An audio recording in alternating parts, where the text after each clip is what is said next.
నమస్తే welcome to స్వతంత్ర special story. భారతదేశంలో కమ్యూనిస్ట్ ఉద్యమం ప్రారంభమై 100 ఏళ్లయింది. ఈ 100 ఏళ్ల కాలంలో కమ్యూనిస్ట్ ఉద్యమం అనేక అవరోధాలను దాటుకుంది, పలు నిర్బంధాలను ఎదుర్కొంది. తరువాతి కాలంలో కమ్యూనిస్ట్ ఉద్యమంలో చీలికలు వచ్చాయి. 1964లో భారత కమ్యూనిస్ట్ పార్టీ చీలిపోయింది. సిపిఎం పేరుతో మరో రాజకీయ పార్టీ భారత రాజకీయాల్లోకి ప్రవేశించింది. అయితే ఆ తరువాత కూడా కమ్యూనిస్ట్ ఉద్యమంలో చీలికలు వచ్చాయి. సిపిఐ ఎంఎల్ పార్టీ ఆవిర్భవించింది. ఈ అంశాలపై ఇవాల్టి స్పెషల్ స్టోరీ.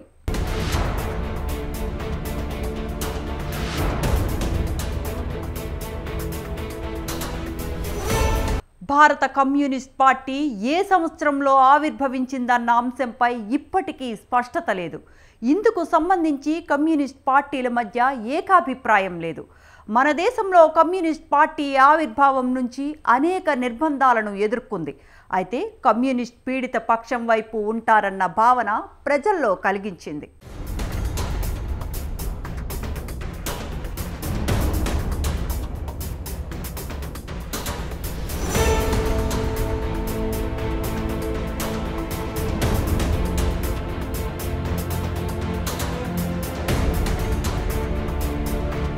భారత కమ్యూనిస్టు ఉద్యమానికి 100 ఏళ్లు. వాస్తవానికి భారత కమ్యూనిస్టు పార్టీ మన దేశంలో ఏర్పడలేదు, విదేశంలో ఆవిర్భవించింది. అప్పటి సోవియట్ యూనియన్లోని తాష్కెంట్లో భారత కమ్యూనిస్టు పార్టీ పురుడు పోసుకుంది. దీనికి ఒక నేపథ్యం ఉంది. సోవియట్ యూనియన్లో బోల్షివిక్ విప్లవం విజయవంతమయ్యాక ఆ విప్లవ స్ఫూర్తి అంతర్జాతీయంగా అనేక దేశాలపై పడింది.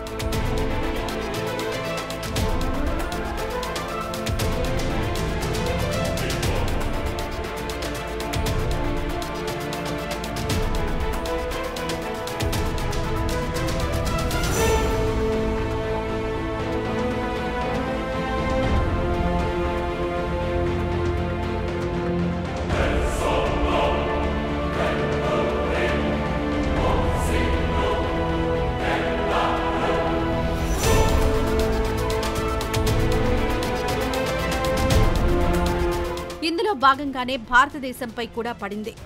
అప్పటికే భారతదేశంలో కాంగ్రెస్ పార్టీ విధానాలతో చాలా మంది విభేదించేవారు. రాజకీయ వర్గాల్లో వీరిని అభ్యుదయవాదులుగా పిలిచేవారు. బోల్షివిక్ విప్లవం నేపథ్యంలో ఇలాంటి అభ్యుదయవాదులందరూ కలిసి కాంగ్రెస్కు ప్రత్యామ్నాయంగా ఒక రాజకీయ పార్టీ పెట్టాలని భావించారు. ఈ నేపథ్యంలోనే భారత కమ్యూనిస్టు పార్టీ ఆవిర్భవించింది.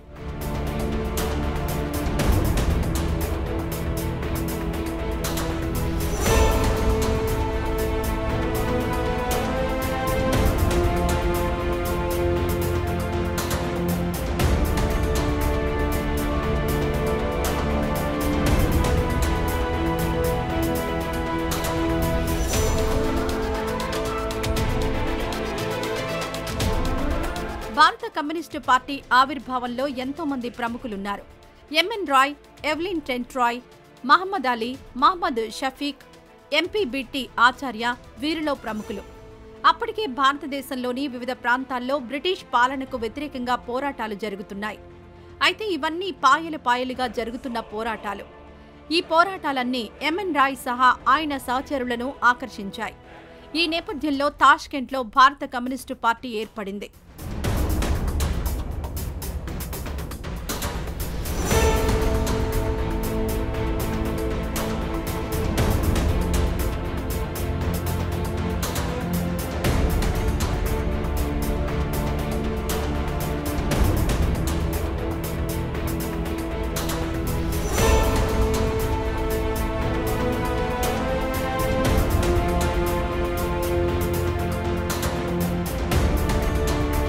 అయితే ఇక్కడ ఒక చిక్కుంది.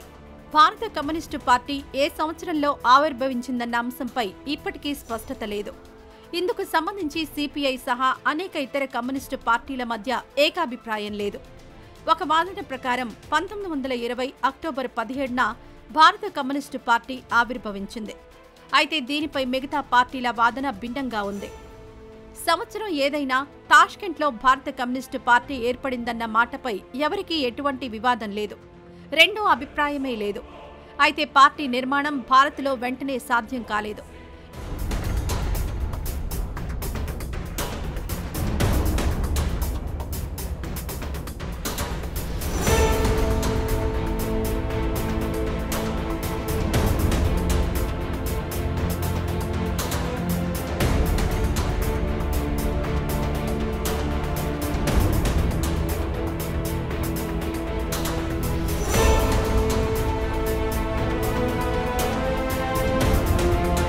నేపథ్యంలో కోల్కతా, ముంబై, చెన్నై, లాహోర్ తదితర నగరాల్లో విడివిడిగా ఉన్న కమ్యూనిస్టులు ఒకే వేదిక మీదకొచ్చారు.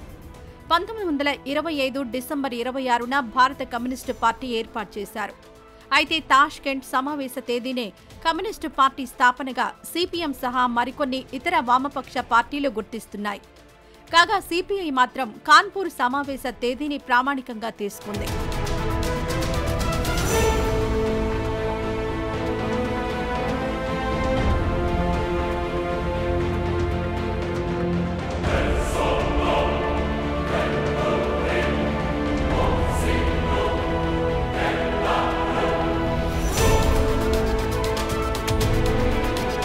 కాగా మన దేశంలో కమ్యూనిస్టు పార్టీ ఉద్యమం నల్లేరు మీద నడక కాలేదు. ఆవిర్భావం నుంచి అనేక నిర్బంధాలను ఎదుర్కొంది. అయితే ఏనాడు పోరాట పటిమను కోల్పోలేదు. ఎక్కడ సమస్య ఉంటే అక్కడ పోరాటం చేస్తూ సామాన్య ప్రజలకు దగ్గరైంది. కమ్యూనిస్టులు పీడిత పక్షం వైపు ఉంటారన్న భావన ప్రజల్లో కలిగించింది. అది మహాత్మా గాంధీ నాయకత్వంలో బ్రిటిష్ పాలనకు వ్యతిరేకంగా జాతీయోద్యమం ఉధృతంగా సాగుతున్న రోజులు. అప్పటి వరకు పాయలు పాయలుగా ఉన్న జాతీయోద్యమాన్ని మహాత్మా గాంధీ ఒక వేదిక మీదకు తీసుకువచ్చారు.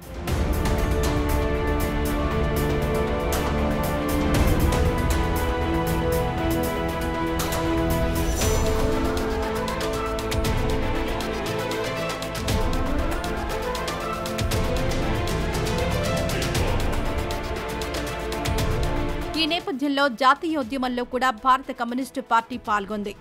అయితే కమ్యూనిస్టు ఉద్యమానికి అడుగడుగునా అవాంతరాలు ఎదురయ్యాయి. ఒక మాటలో చెప్పాలంటే భారత కమ్యూనిస్టు ఉద్యమం క్లిష్టమైన మార్గంలో పయనించింది. అనేక సార్లు తీవ్ర నిర్బంధానికి గురైంది. అనేకానేక రూపాల్లో ఉద్యమం ఆటుపోట్లకు గురైంది. బ్రిటిష్ పాలకుల నుంచి భారతదేశానికి సంపూర్ణ స్వాతంత్ర్యం కావాలని భారత కమ్యూనిస్టు పార్టీ తీర్మానించింది. అంతేకాదు ఆ దిశగా కాంగ్రెస్ పార్టీ పైన కమ్యూనిస్టులు ఒత్తిడి తీసుకువచ్చారు.